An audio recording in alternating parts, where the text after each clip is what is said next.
כמובן שאתה הולך למגן בית חולים אתה מתייחס לאילוצים, והאילוצים שלנו היו כמובן מה האיום שעומד מעליך. בליסטי, קונבנציונלי, כימי, ביולוגי, רדיולוגי כבר לא נדבר. כל מדינת ישראל בעצם מכוסה על ידי טילים. מהצפון יש לנו את חיזבאללה, מהדרום יש לנו את חמאס, ואני לא מזכיר את הפריבילגיה שיש לנו את אחמדינג'אד. אז חשבנו שזמן התראה קצר, אבל בעצם זמן התראה הוא אפס, כפי שאתם רואים, המפה שנבנתה על ידי פיקוד העורף, אפס זמן התגוננות בגליל המערבי. אין לך זמן לפנות חולים מאזורים לא מוגנים, הנושא של הממ"קים לא בדיוק תופס, אתה צריך לקחת גם בחשבון את העלויות, לא מדובר בעלויות קטנות, בבניית אתרים מוגנים, בניית אפילו בית חולים תת-קרקעי, היא עולה המון כסף, וחלק מהכסף הוא מהתקציב שלך, ואם זה מהתקציב שלך, מאיפה תכסה את הגירעון שאולי ייווצר, ומי אתה הולך להילחם, אם אתה מתכוון להחמיר בהערכת המצב בתרחיש הייחוס שלך הוא הרבה יותר חמור ממה שהמדיניות של הממונים עליך קבעו. ובסופו של דבר מי הולך לשלם את מחיר הכישלון? אנחנו יודעים שלניצחון יש הרבה אבות ולכישלון יש רק בן אדם אחד שזה מנהל הארגון. הלחצים האלה היו קיימים כל הזמן ומישהו היה צריך לקבל החלטה. אנחנו מדברים פה על, רק הבאתי ארטיקל אחד ב-NRG מעריב שנכתב ב-2006 מיד במהלך מלחמת לבנון השנייה, שדיברו על רפואה תת-קרקעית ודיברו על שאשא המשוגע, וכולם קראו ככה שבזבז כספי ציבור, שבעצם בבניית בית חולים תת-קרקעי במקום לבנות ולפתח בית החולים חדר מיון, זה נשמע אבסורד.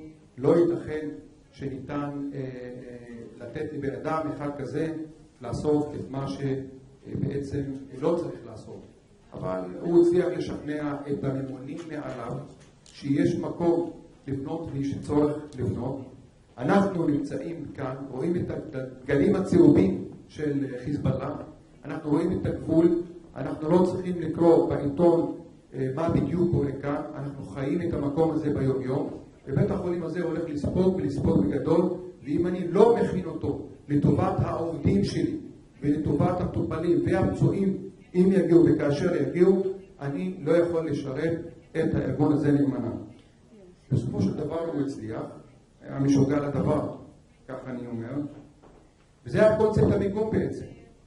יש בתי חולים, רבותיי, אנחנו עובדים כל הזמן מעל הקרקע, אנחנו מפתחים את בית החולים, בית חולים הולך וגדל, גם מבחינת המיטות, גם מבחינת שירותים רחבים יותר, גם מחקרים, אבל מכיוון שאנחנו נמצאים כאן במדינת ישראל, וכאן 10 קילומטר מגבול הצפון, מחפשים לבנות בית חולים שהוא תת-קרקעי, מעל כל שירות כזה, שיכול כל פסיליטי כזה מתחת לקרקע יכולה להיות מחוברת במנהרות עם המערך הלוגיסטי, עם כל המערכות האחרות בבית החולים.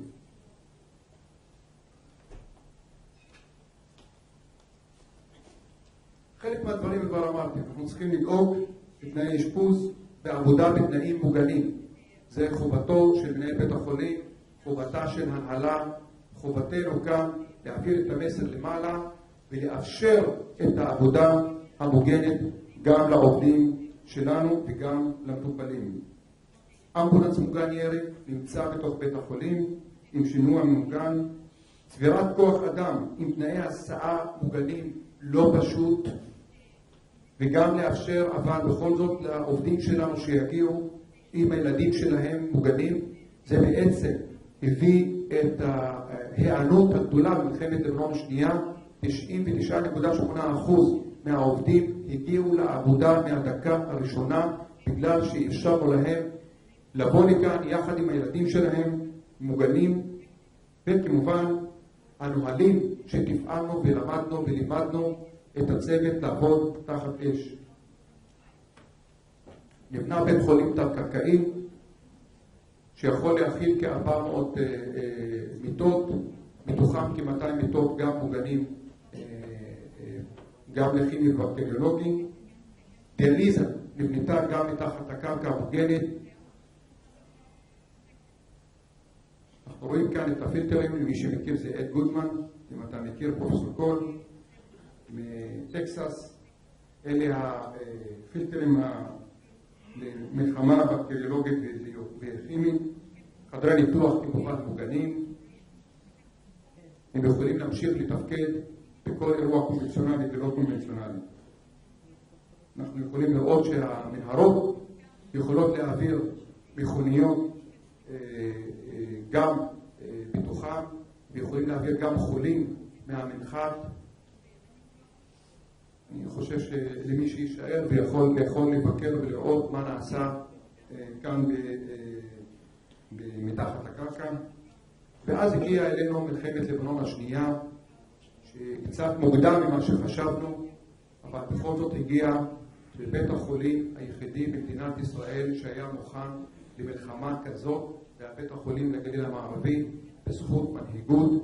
זה אחד הדברים החשובים שאני ראיתי אותו כמנהל שנכנס תפקיד בזה 4 שנים, את החוזק של הארגון הזה, חוזק של המנהיגות שהייתה קיימת כאן, ואת היכולת לעשות את דברים גם מעבר להחלטות, גם מעבר למדיניות שהייתה מעל, ולבנות בית חולים תת-קרקעי.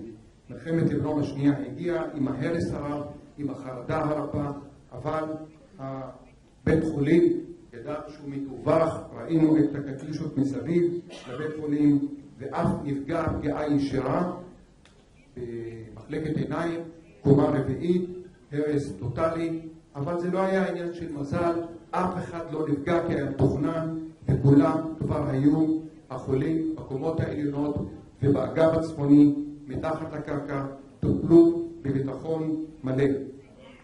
אנחנו רואים גם את הדיאליזה, חלק מהחולים שנשארו כאן. בעצם מי שנשאר בצפון זה אנשים שהם צריכים לתת שירות, אם זה משטרה, אם זה מערך רפואה, מד"א, מכבי אש, עיריות וכו'. וכמובן מי שנשאר זה החלשים. החלשים והחולים נשארו כאן, והיה מקום להם שיכולו להגיע ולקבל טיפול כאן בתוך בית החולים בביטחון מלא. כפי שאמרתי לכם, הילדים גם מתחת לקרקע היה להם מקום מוגן. העובדים, ההורים שלהם יכלו לעבוד בשקט כשידעו שהילדים שלהם לידם מוגנים בהחלט. כמובן אחרי מלחמת לבנון השנייה המשכנו למגן. אנחנו רואים כאן את הבינוי של מיון מוגן. יש לנו כ10,000 מטר רבוע שמוגנים בונקר, גם כימי וגם קונבנציונלי. המיון, אני מקווה שעד סוף השנה אנחנו נתחיל להפעיל אותו. בסוף 2008 סיימנו את בניית טיפול נמרץ גם כן מוגן. כל בניין חדש שאנחנו מקימים, כמובן, אנחנו גם מתחת לבניין בונים את ה-facilities בשביל לקבל שירות גם מתחת לקרקע, ומחברים אותו במנהרות ליתר האתרים המוגנים מתחת לקרקע. רואים פה למעלה את הבניין של אגף נשים ומיילדות, שאנחנו מקווים שנתחיל לבנות אותו בסוף השנה, תחילת שנה הבאה. אבל כמובן אנחנו מוכנים גם לאירועים אחרים. זוכרים במאי 2010 את דניאל אורי כבר הזכיר את תאונת אוטובוס עם 50 פצועים.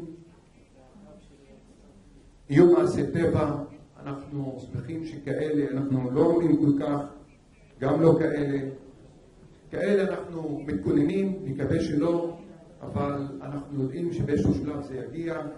גם לרעידות אדמה מתכוננים, כבר עשינו תרגיל אחד.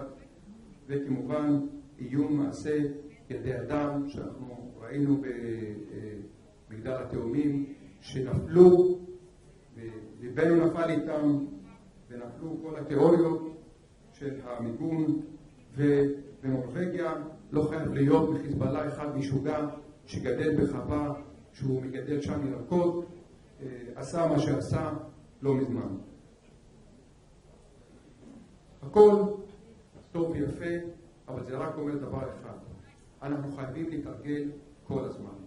יש תרגלים שאנחנו עושים אותם מתואמים, יחד עם אגף שעת חירום, פיקוד העורף, שמפעילים את כל הרשויות המקומיות, יחד עם מד"א, יחד עם המשטרה, כמו שאמר פרופסור קול.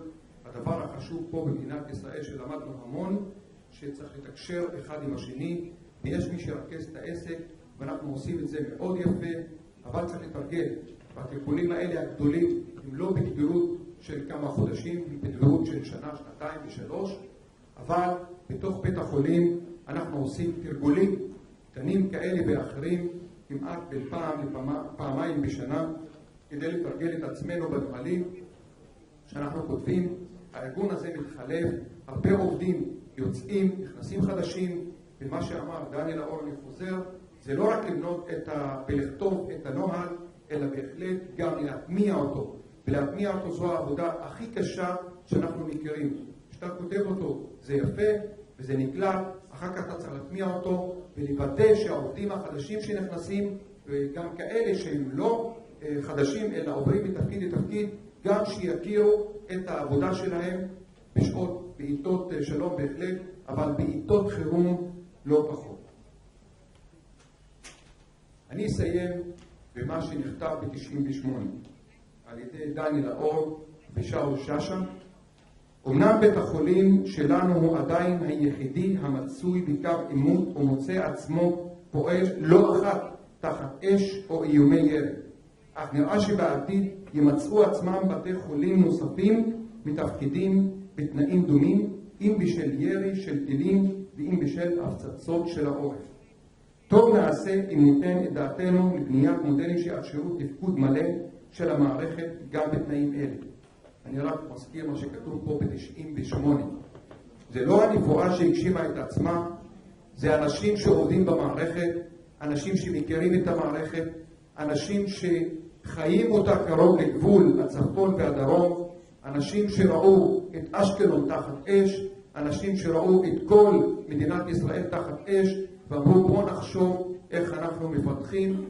ל-2006 ספגנו, היינו מוכנים כאן בבית חולים נהריה, מה יקרה בעתיד, איזה תרחיש ייחוס אנחנו צריכים להתייחס אליו, ומה אנחנו צריכים להתכונן, האם אספקת מים 3 ימים זה יספיק, או צריך שבועיים, האם מנות קרב בשבועיים צריך להיות מוכן כאן בתוך בית החולים ובכל בית חולים, כי את 10,000 טילים שחיזבאללה צבא, אנחנו יודעים היום מדובר בעשרות אלפי טילים שחיזבאללה צבא.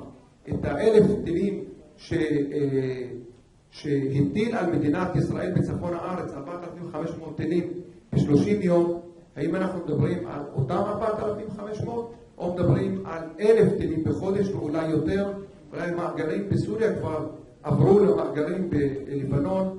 אנחנו מכינים את עצמנו וצריכים להכין את עצמנו בעצם לתרחישים הרבה יותר גרועים. יכולת הספיגה שלנו חייבת להיות לדעתנו כשבועיים לפחות, שאנחנו נמשיך לעבוד אולי בלי אספקה טובה ונכונה גם של מזון, גם של ציוד, ומה המשמעויות מבחינתנו, לא רק הפסיכולוגיות אלא גם הכלכליות. תודה רבה.